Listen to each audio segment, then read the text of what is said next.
And the Lord said to Moses, Enter to Pharaoh. For I have hardened his heart, and that of his servants, so that I may accomplish these, my signs, in him.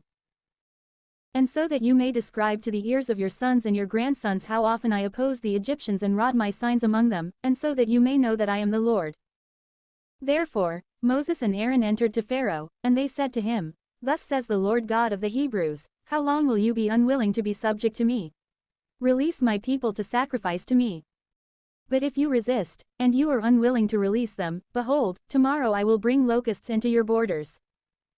And they shall cover the face of the earth, lest any part of it be seen. Yes, and what remains from the hail shall be eaten. For they will gnaw away all the trees that spring up in the fields. And they will fill your houses, and those of your servants and of all the Egyptians, so many as your fathers and ancestors have not seen, from the time that they rose up over the earth, even until this present day. And he turned himself away, and he departed from Pharaoh. Then the servants of Pharaoh said to him, How long must we endure this scandal? Release the men, in order to sacrifice to the Lord their God. Do you not see that Egypt is perishing? And they called back Moses and Aaron to Pharaoh, who said to them, Go, sacrifice to the Lord your God. Who are they who would go? Moses said, We will travel with our little ones and our elderly, with our sons and daughters, with our sheep and herds.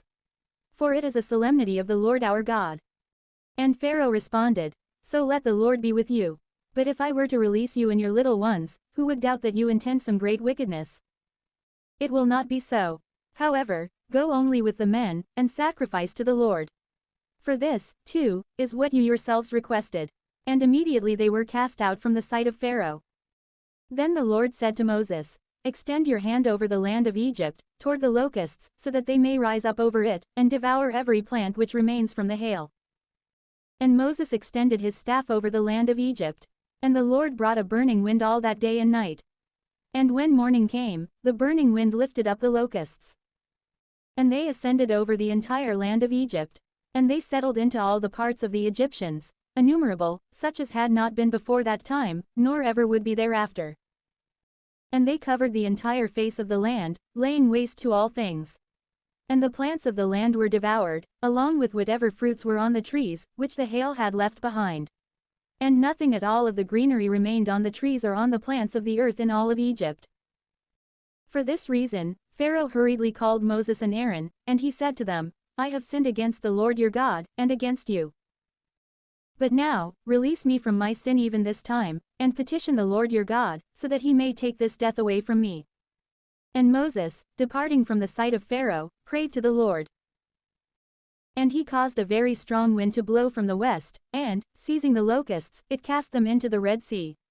There remained not so much as one in all the parts of Egypt. And the Lord hardened the heart of Pharaoh, neither did he release the sons of Israel. Then the Lord said to Moses, Extend your hand into the sky. And let there be a darkness over the land of Egypt, so dense that they may be able to feel it. And Moses extended his hand into the sky. And there came a horrible darkness in the entire land of Egypt for 3 days. No one saw his brother, nor moved himself out of the place where he was. But wherever the sons of Israel were living, there was light. And Pharaoh called Moses and Aaron, and he said to them, Go, sacrifice to the Lord. Only let your sheep and herds remain behind. Your little ones may go with you. Moses said, You must also permit us victims and holocausts, which we may offer to the Lord our God. All the flocks shall travel with us. Not one hoof of them shall remain behind. For they are necessary for the worship of the Lord our God, especially since we do not know what ought to be immolated, until we arrive at the very place. But the Lord hardened the heart of Pharaoh, and he was not willing to release them. And Pharaoh said to Moses, Withdraw from me, and beware that you no longer see my face. On whatever day you will appear in my sight, you shall die. Moses responded, So be it, just as you have said. I will no longer see your face.